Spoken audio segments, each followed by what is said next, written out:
2022 na chloroquine toyaki awa toana kota na kati to sabino mwa image ya conférence ndenge lekaki ndenge koleka ndenge to kota na kati bomona babiza conférence et débat to bite ba question boko ka to mwa image ya ba question bon ce qui c'est pas to qui batute mais to ka ba responsable qui sont des représentants au za na parquoi na Europe en général aussi les représentants ici à na kati ya Irlande to zakira bango to mera osona to pe to kutana to panza moi image to tabota la loko nini les na kati o nini balobaki o ni ba poser question sur la pareco et sur aussi honoré ngwana na kati ya nini ya watoko na kati to ba nini les na kati.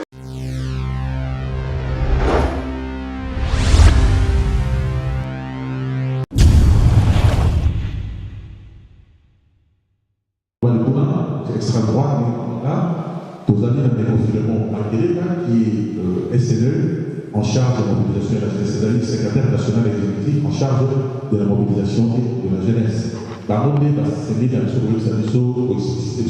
cette mesure qu'il y a au côté. Mais la carte, aussi, sa explication à mot, vous aurez maintenant, il y a questions-réponses, et toutes les questions qui sont liées par rapport à la situation aux arts, de devenir tout là. Et puis bon, si peut-être il y a encore des questions pour moi, ça va. Donc, c'est comme vous le sentez. Sentez-vous vraiment chez vous. Donc, l'avocat Maloba militaire, il a dit, avant la paix, ça va il y a SG, la c'est que avant vous allez là, toujours une institution, s'il y a pas cadre de la parcours au Banda.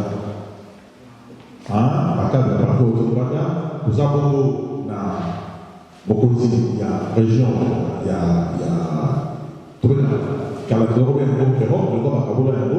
il y a d'autres pays comme la France et la Suisse, par exemple, Lucien Chata, qui est là, et tout le monde. Donc, il y a aussi France. Il y a qui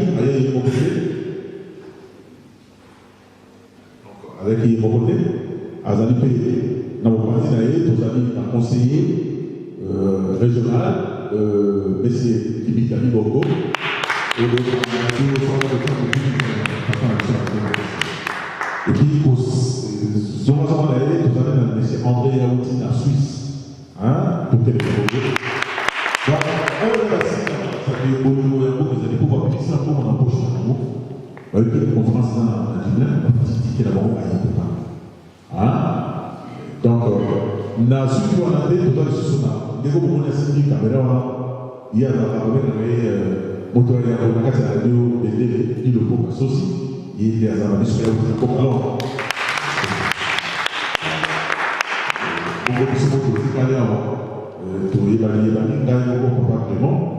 dans un pays conseiller, dans le bureau du secrétaire général, en charge de l'organisation. Donc, la qualité pour la promotion, nous avons mis la question au secrétaire général, pour le Lorena, il y a un bousseau pour dire que ça dit pour la contribution à la secrétaire générale pour dire à c'est quand même le rapport. Merci, conseiller. Nini Opesingai Maloba. Ngai Nalingi n'a balisé juste comme cela pour que Oyola Ngai accorde la possibilité de cette mesure. Cette mesure, ils allaient proposer par le président national de Parico, Honoré Banda, ils allaient résultat. Les résultats, il y a au Fanda, au Yoga, au Zouk de Père au Sénat en termes de solutions concrètes pour tous ces collaborateurs. Les médicaux, pour la personne des gros, conseiller de Souka, à Outikoloba. C'est depuis plusieurs années, tout psycho 2 décennies. C'est-à-dire 20 ans passés, que Tozali n'a pas dit il y a occupation. Beaucoup de biso et quand même il m'a beaucoup de c'est-à-dire que biso encore le mot de perdre la direction, il y a Makambo et Tani beaucoup de biso. Nyosoyo et Outaki na complot, na kanisi mingi n'est pas la bino de Koufandiwala, la bino. Vous allez avertir. Vous voyez que bamboka ebele ndenge tofandaka mokili oyo batalelaka mboka na biso toujours na bolingo ya solo te. Mboka na biso soki balingaka yango ezali mpona bato bafandaka na kati yango te, mais mpona baminere, mpona banzete, bref mpona kita to richesse oyo etondi kuna. Yango wana balingaka mboka République démocratique du Congo. Kasi Congolais balingi ete soki bazalaki na pouvoir ya kolengwisa na mokili oyo ya Nzambe, peuple babengi le peuple congolais kasi basala. Donc soki biso na bino tofandi awa bandeko tozali nano bacongolais toyebi ke biso ti bakolo babele wana, c'est parce qu'ils n'en ont pas le pouvoir. Alors na koambie mboka na biso mpona kozika koyika kita wana, ils ont pensé que ekozala plus simple soki bakamati bapaya bapesi bango mandoki, bapesi bango mayele mabe mpo bakomisa biso baya kokonza mboka na biso, ekozala plus simple mpona bango nsima ya bato wana mpo bazwaka nyonso balingi epa na biso un peu de frais, tout le quasi gratuitement. Et ils ont les années. Et la situation, ils ont été déclenchée depuis un peu plus de 20 ans, parce que nous allons là, nous allons vous allez dans Moula, au bout 2018. Makambo est le Kola Maseki, ceux qui ont sont appelés en 1996. Dans Bitumba, où il y a l'Est, dans le Congo, il y a le Kuta, où il y a la rébellion, où il y a la rébellion à FDL, où il y a mon discours à le Kuta, où il y a peuple qui est libéré, Mboka Nabino, la dictature. Depuis ma campagne, l'économie est totalisée dans 2 ans, dans plus de 20 ans. Et c'est ouvert. Et dans le Cambodge, mais les terres de la mission congolais, basés pour moi dans le Cambodge, et comme le Namaxon que si Manango, Tokoya pour perdre le contrôle total de Mboka, et que nous sommes basculés dans Mboka et l'étranger, et que Bissomoko, tout comme la situation est à quasi apatride, n'est de communauté, c'est-à-dire que nous avons il faut montrer quelque part pour l'un des matériaux congolais aux hommes à Boka, aux hommes de Libanda. Si on pose la carte, si on a aussi une réunion sur le Coloanate, on a l'alternative Libanda. Soit au niveau de la carte, soit aux unes de l'exil, au Kimi Boka. Voilà la situation où nous avons subi depuis 22 ans. Parce que nous avons dans la boca, nous sommes aidés, mais nous sommes dans la boca, nous sommes dans la boca. Nous jamais, alors jamais, pour vivre une situation où nous allons vivre depuis 22 ans dans la place de vie. Nous avons au monde à la beauté, y compris la période où les loyaux, ils ont référencé uniquement l'avocat de Moko dans la dictature, même si c'est aussi discutable. Parce que les 32 ans de pouvoir où il y a eu avant, pouvoir où Laurent Désiré Azoui, les 32 ans n'ont pas été que les 32 ans de dictature. Il y a eu des périodes où les Congolais ont c'était là que pouvoir les acquis, politique les acquis appliqués les acquis à madame. Parce que, rappelez-vous, pouvoir attendre aux gens s'installer, vous devez connaître le chaos, la mongolisation, et nous avions besoin d'un rassembleur, d'un pacificateur. Et il se trouve que Mokonzio, le Mwaka, Maréchal Mobutu, n'a début à pouvoir aller jouer ce rôle. Et elle avait plutôt apprécié la dégâts à Sansaki Mboka. Et même, beaucoup plus tard, malgré que économiquement, et puis dans le niveau de droit humain, tout le monde a été dans les Mais tant qu'on a créé même au Bola, on dit qu'en Boka, il tire à tirer Boka, Israël, en une seule entité. Boka, on a attaqué à montagne, il fait qu'on a pas été, on a gagné le règlement de la bamboule et puis les gens ont continué à tirer. Donc, pour la cause, on a dit tout le l'élo, pour la terre, la mission et cette mesure, on a monnaie que vous madame, tout ça, la moi, retour en arrière, pour tout le monde, ici, du tout ils sont toujours de la vélo et du tout le le rôle a eu une réaction devant la situation où il y a des Congo qui ont créé, où ils sont comment ils ont subi. Et ils sont à niveau de Parico, tout à partir de la création de c'était un 4 juin. Précisément le 4 juin 2005, nous avons officiellement plateforme qui a mis sur la tour.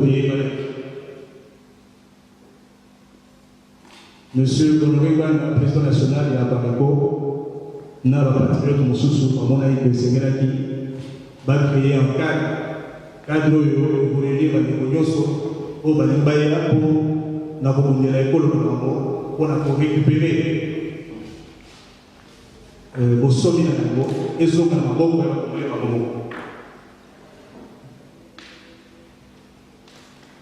et Banat Omanaki, il y a difficultés à Guinée, difficultés, il y a moyen qui s'en va en tout cas, le plus grand nombre pour la Baïba, vraie problématique pour tous les il n'était pas question. Tandis qu'à l'anatomie installée, na Bitumba, nous avons avant entrer à l'étranger, au Bazali, Simaël, quelques temps après, finalement, c'était des Rwandais, des Ougandais, des Burundais et les autres.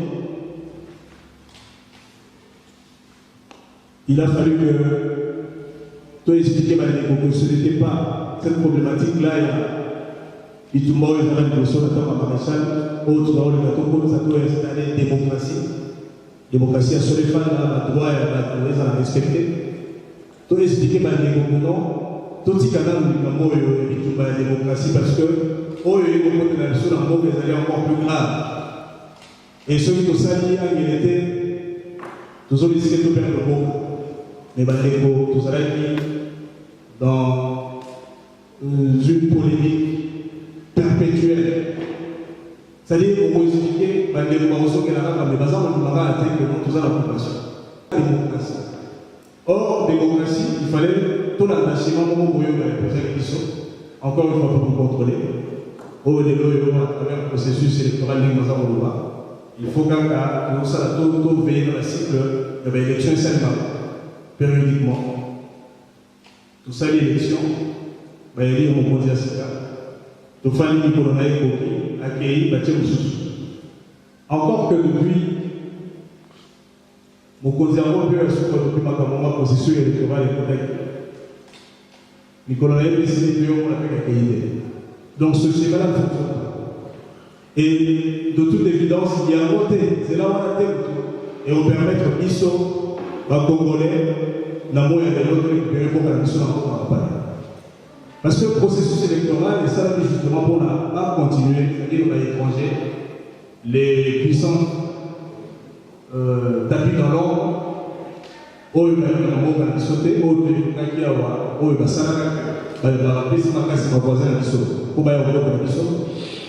ces puissances-là, elles allaient toujours. D'abord, elles ont contrôlé la situation par la question. Voilà pourquoi ce moment-là, il y a un exemple pour continuer de tirer l'eau, parce que, mon cas, quand on va pour la futur candidat, il ne pas remplacer au journaliste d'abord. Donc, nous avons remarqué clairement que ceux qui ont habité à Zélawa, à date où ils sont dans l'élection, eux, ils ont parce que nous avons eu une chance. En 2011, si ma papa a mis mon conduit à niveau donné mon mission, vous voyez certainement de qui je veux parler. papa na biso azalaki na bato ebele ya koganye na ndenge mpenza ya kosolo akoganye élection mais biso topekisaka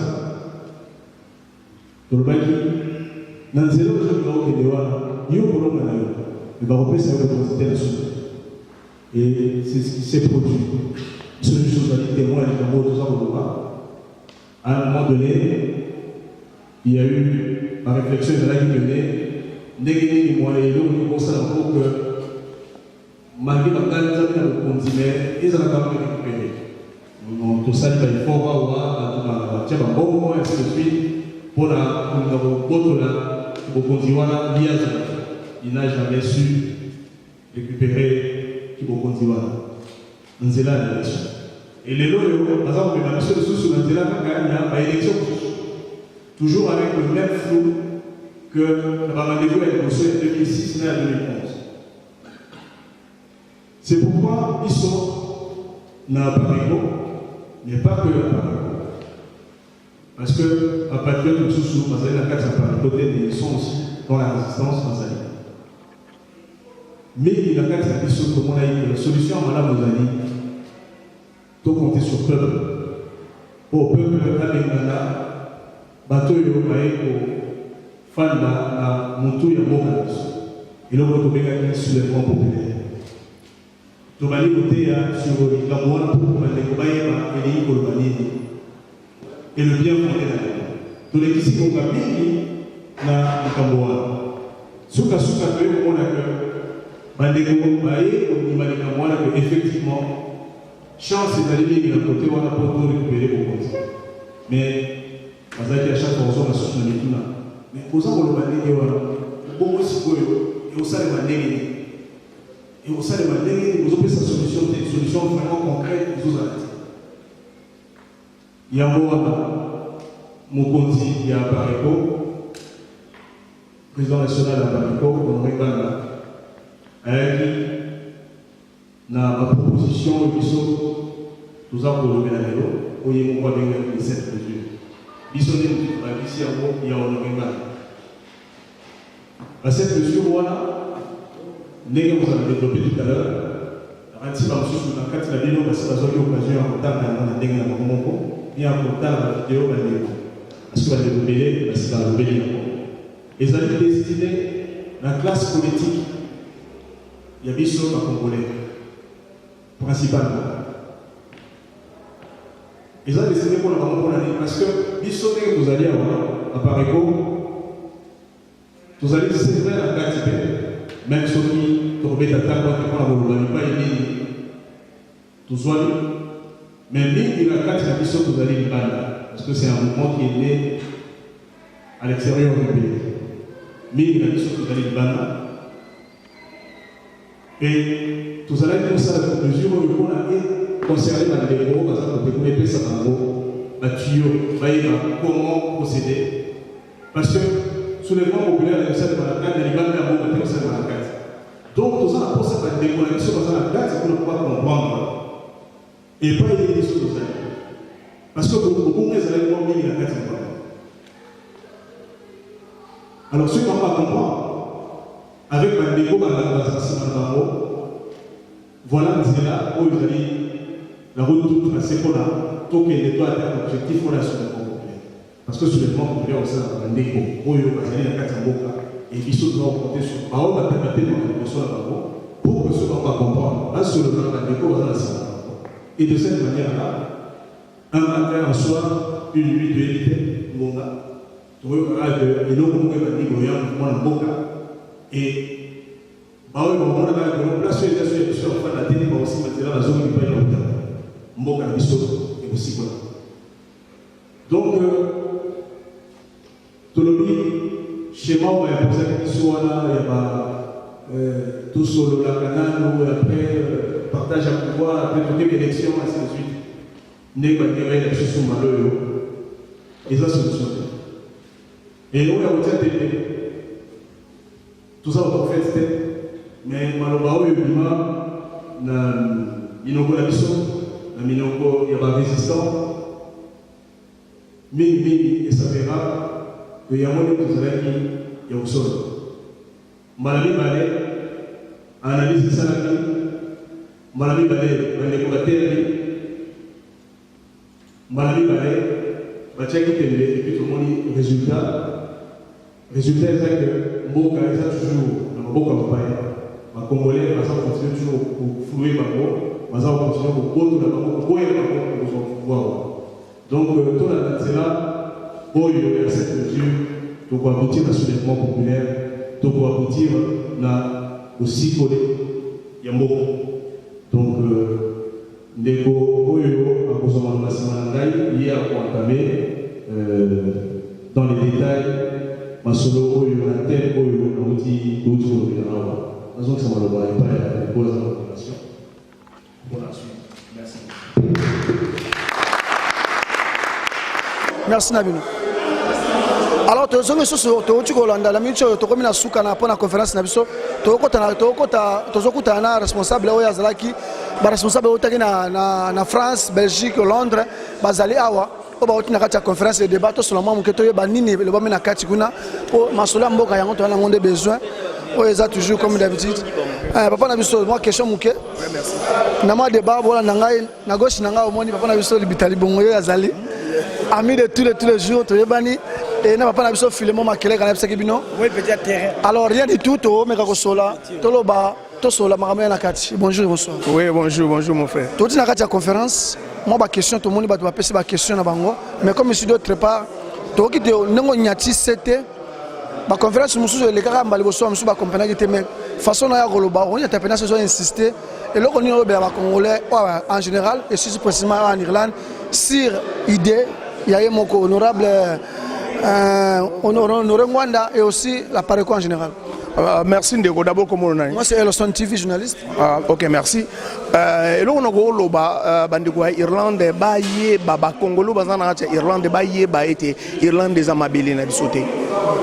Irlande des amboka na bisoté. Tous on a problème to quelque part bisoté tous on a mabeli na bisoté mais mabeli on est en danger. Ils ont maboka ba paya. Ba Irlandais oyo ba bundaka po bazo indépendance c'est pas ba anglais. Donc bisoté tous on a intérêt. Parce que bazolo banabiso ça na adage mon français on est toujours mieux chez soi. Donc lobby to lukato zonga na bamboka na biso. Donc bazo a conscience biso to zotamboleza pour to conscientiser ba congolais, bazo a conscience mais sonore nganda aza mutu. Ngana mutu yoza mutu yeza mutu. Papa libita za mutu.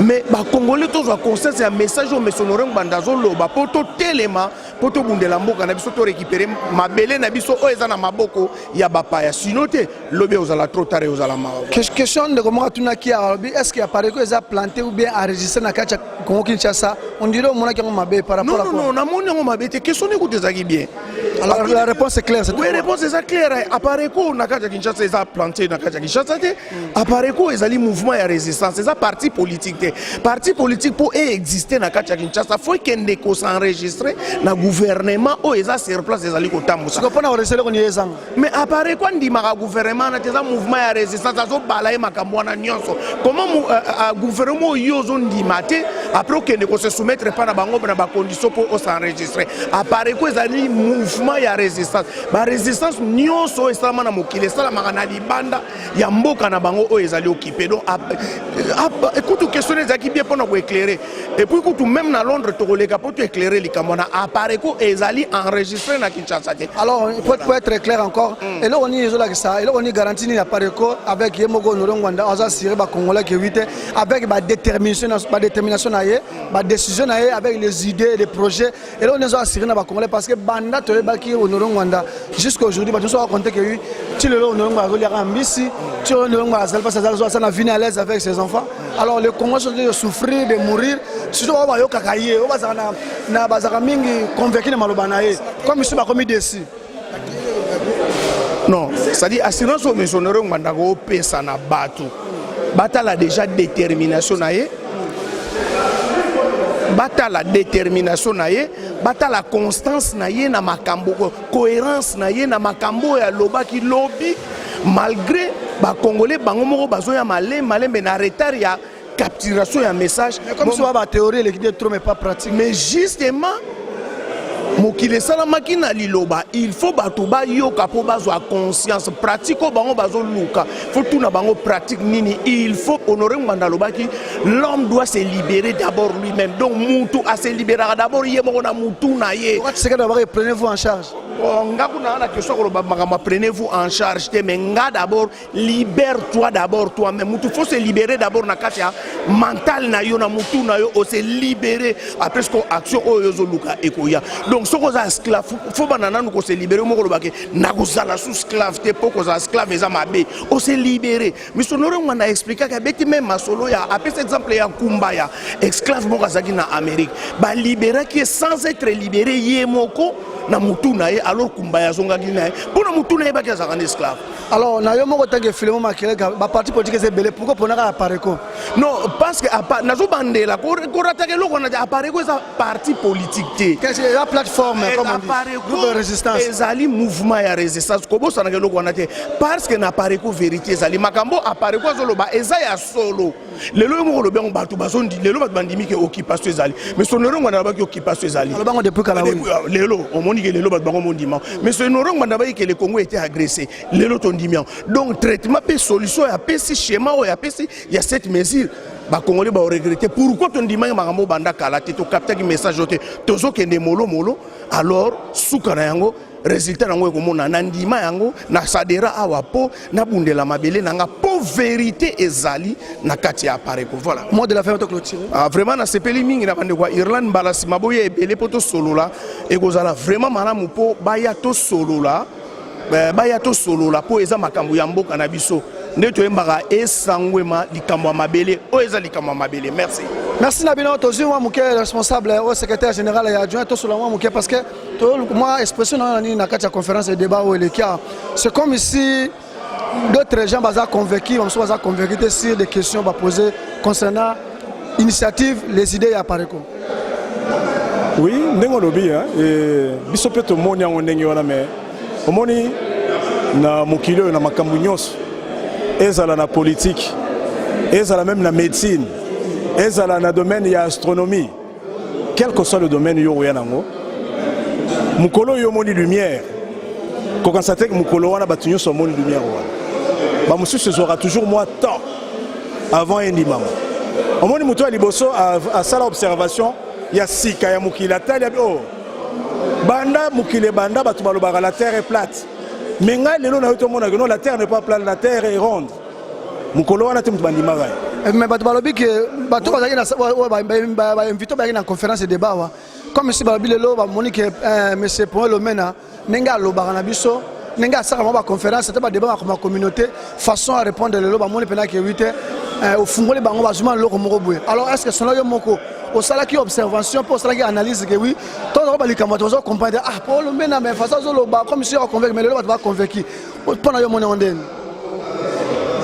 ben yom to sali constat wana c'est bien des fois ça yo quand on va bien on a sima on a retourné question très bien des fois ça la malamu mingi soki musale au sali bande comme sous ba remarquer qu'en tout cas et petit résultat yo za ozela donc la CPL royo quand on yo confirmer ndenge wana et lingi ko loba tout simplement que il faut qu'on continue au bêta c'était soko bêti c'était une fois bande ko ba yo kité zongela ti un jour message na yo koleka bande ko ba okoma na position yo ozala wana espoir nini Paul Mena azana ngo taka secrétaire adjoint ya Pareko azana ngo que un jour la Pareko peut faire quelque chose un jour le Congolais l'esprit de la résistance sur la Pareko ça fait quelque chose pour notre pour la libération de notre pays espoir na raison munene espoir na zaka na doute de côté wana parce que mon école moi on a échappé avant dans le bail qui apparaît que ça d'abord école na kati apparaît to yekolaka na apparaît que toza précédé à ko lata ba PTT na apparaît que ba fandaka oyekola nanu bongo baba na romatisa yo et ko yekola to yekola rezala rapport na lobby soki biso to simbi Congo ou to participer na kati ya bao ba ko simba Congo to marquer différence par rapport à ndenge politique eza osalema lelo na Congo amoni toye kolaka wana oyo tozolo basiko esprit ya sacrifice oyo bandeko na mboka ti siko bazolinga bakolisa ngo te amoni tosololaki yango awa bandeko balingi omi sacrifier te tobwakaki mbela oyo po so babimaka banda wana to tokende 5e mois pratiquement tokomi na fin avril so bandeko babimaki depuis fin 2017 na 5 mois oyo tosali oyo peut-être que likambo tozoloba mbele nga okoma eloko moko ya concret mbele bato wana bakima solo mbele libération comme effective. Autant que secrétaire général ya Pareco, secrétaire adjoint secrétaire ya Pareco, effort bon ça qui effort ya remobilier ya bien semaine ba MLC, UNC, IDPS, Palu, Boudia Congo, ba na conférence et débat. Pour tout le monde va me soubailler même soubailler surtout les responsables et ba parti politique wana. Au moment que Pareco ça alliance patriotique. Pour l'absolu tout le monde est normal. Pourquoi tout le monde est normal? Tout de suite, il y a une attitude à Bandeko. Il y a un parti politique. Il y a un parti politique.